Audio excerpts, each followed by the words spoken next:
Alright, welcome to Evil Within Chapter 8 and Chapter 9, Akuma Fail Collection. So, this chapter was not that bad again. I keep comparing everything right now to Chapter 6, but I actually made it all the way up to this section without dying, so I was pretty happy. But I died here a couple of times because I hadn't learned until just now that you can use the flashbolt to kind of kill all those little guys. And even though I do kill most of them, I think I actually miss them a couple of times. And so I kick. I love how you can kick them and they just explode, and you can also just run over them. They're those like they look like little mini alter egos. But the only reason I kind of sometimes die here is like they are fast and sometimes they're hard to see depending on what's going on. But this room's not too bad. Usually you can do one flashbolt, and I think I stopped on the door because I thought I heard another one of them. I can't really see where he's at. And I'm like, I got you. So I just walk all over him again, and he pops. I love doing that. So, but yeah. So there's not another checkpoint on this point until you get to like the part where all these bolts are shooting.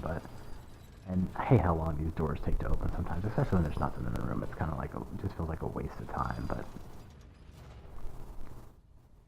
so chapter 8 is really you just kind of run through it. There's really not much to it. I mean, it's kind of an extension of the catacombs. Maybe like consider like leaving the catacombs.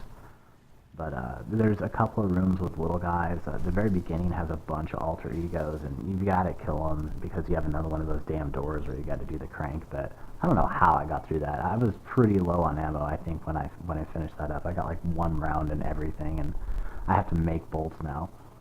But there's a couple more areas where the little guys, and I think one's coming up here, and I'm pretty sure I die here just because of stupidity, like, or no, maybe it was another time. Yeah, I already learned my lesson, so I just flashbolt. And get some interesting effects here with the flashbolt. So I switch over and look around, and I thought I got them all on this one. Yeah, I did. I remember what kills me. Yeah, those floating rats. I have no idea what happens with those rats. I think the flashbolt makes them fly up. But at this point, you get like one more alter ego, and they're not too bad. Like I said, though, they just take a lot of ammo. So I've only got like 5 shotgun shells, but that should be more than enough. And I don't think you really have to kill them. I think I decided to... yeah, I decided I was going to just try to be all suave and run by him, but his little chest burster came out and grabbed me around the face and killed me. So again, we're at the point where you just have to flash those little guys, and you get to have some fun running over them. It's so weird and therapeutic feeling to just run over an enemy and watch them die. So, but I'm failing pretty bad at this one, and they jump up and hit me in the nuts, and I die. So they're just as lethal as everything else in this game. So I think this is the last time I'm going to do this part, and I fire off another flashbolt, and we get to see another physics-defying rat. If you look, it's flying across my screen. I'm going to see it again here in a minute, but I don't know why it started flying in slow-mo. It just... I thought that was so hilarious. It's awesome when things like that just happen. I think he ends up vanishing though, so it's like whatever. But this is pretty much it for Chapter 8. Like, you just go through this, and then there's, like, once you get past this guy, and I think I waste some ammo on him, but I don't know why. I should have just ran. I don't know what the hell I'm doing. I'm trying to get a headshot. I don't know why, but once you get past this section, there's like a little section of the trap and some running, and you're pretty much done. You see there's a whole bunch of little guys, so I just burn right through them. That's the end of it, man. After this point, you hit a checkpoint, and I don't really think there's anything else difficult in the whole chapter at all. I don't think I even died again. But lots of tight spaces to fit through, I guess. So that's pretty much Chapter 8. I mean, not too much to it. So that was a pretty easy chapter.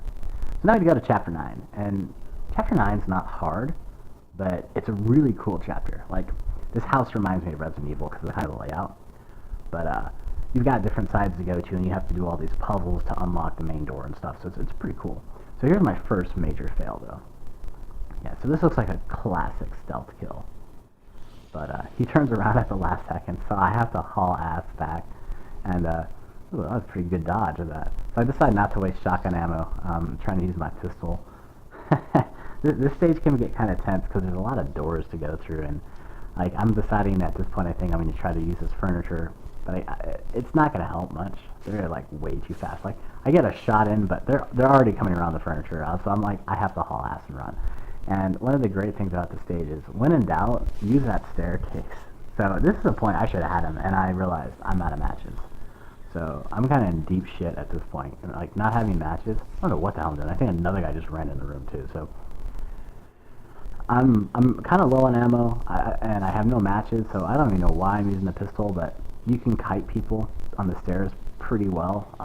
They kind of have some pathing issues, so it's a good section to come to, and I've come here a lot. When the shit hits the fan, you run back here.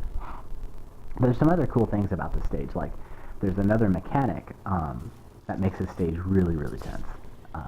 Ruvik will, like, sometimes just appear in the stage and start stalking you. And if he touches you, you die, and he moves very, very fast, and, like, the screen turns blue, and he doesn't come scripted. It's like random shit. So you can see I'm trying to be somewhat conservative. I'm really debating about meleeing this bitch, but I think I just don't want to die, but that's gonna happen. Anyway, so, like, back to Ruvik, like, it's just very tense because he'll come in randomly, and you don't know when he's gonna come, you feel like he's like, you feel like things are going well, and then the moment something horrible happens, he'll jump in, and you gotta deal with him too, and he'll chase you pretty far. And even on survival mode, though, if he touches you, you die. So it's a death sentence if he touches you on this chapter, no matter what difficulty you're on. But it adds a sense of fear, and he has a few tricks that I didn't know, or I didn't maybe see or understand on survival mode. But yeah, I'm gonna eventually die here. Nice smack. Like, I love it when you get hit so hard. I just like sliding down the steps. I love that. So at this point, I really want that guy's axe. I don't want to waste my last match. So you can tell I've re-kited them back to the stairs again, right? Because I'm still trying to do the same section, and what sucks, obviously, is there's not a checkpoint yet. So if you die, you've got to redo everything. So I think this is the last guy, and he dies in a very awkward position. So I'm glad I got his axe. I still have my one match, and suddenly I'm like, oh shit, that's the blue sign, Ruvik's here. So I'm like, okay, that's cool. Well, if kiting the monsters on the staircase worked, I'll just kite his ass on this too. And it does work. But you can see he's really fast, and he teleports. So, like, you can see that he's going to just chase you. And I think actually I go a little too fast, and he turns around at some point. But you see how fast he can go up and down the stairs. I mean, I'm like constantly sprinting and recharging my sprint. At this point, he's smart and turned around. But I'm like, that's no big deal. I've got this. I can just run in circles here. I'm in a safe spot, so it shouldn't be a big deal. Oop! Teleported right in front of me, and I died. So, it's bad luck. It sucks, but it is what it is. So, at this point, I think I've made a very minor amount of progress. I don't think I've even hit a checkpoint yet. So you can see some guys busted in this room. I'm like, there's two of them. Well, shit, I have no matches. I've only got 4 shotgun shells. What am I really going to do? So I'm going to try to, like, one of the things they will do is they will charge you and hit furniture and get hung up. So I'm hoping on that. And I decided, well, I'll use my one damn grenade. Maybe I'll get them both. But I'm pretty disappointed with the grenades in this game. I would think a grenade should, like, kill everything, or at least kill these haunted no matter what. But, man, they fucking, like, get hit with a grenade and they get back up. It's kind of disappointing. So this is a great time for Ruvik to appear. And he traps me in the corner, I'm dead.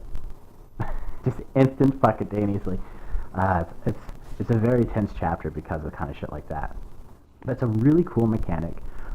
Very similar to some of the old Resident Evil stuff, like Resident 3 Nemesis, where he chases you and stuff like that. I think I'm at this point, I'm like, I'm not really sure if they're dead or not. I got 3 matches, but I'm pretty sure that bitch is dead, though. So, I think I finally made it through the first section, and then I walk in this room, I'm like, oh shit. I almost run right into him. And you see how fast he, like, teleports right in on me. Dude, like, just sheer luck, I did not die there. I don't know how that happened. Like, all he had to do was reach out his arm, and I was dead. And he's still, like, right on my ass. I'm like, I'm running for my life. I'm in panic mode. I'm just trying to get as much distance, and I'm like, I'm starting to realize I'm almost out of sprint. So I'm just, like, running across the entire mansion. And I forgot that I didn't clear these guys out. So I run right into these guys. I'm so toast. Yeah, I always love when the camera, like, you adjust your depth, but you're not there.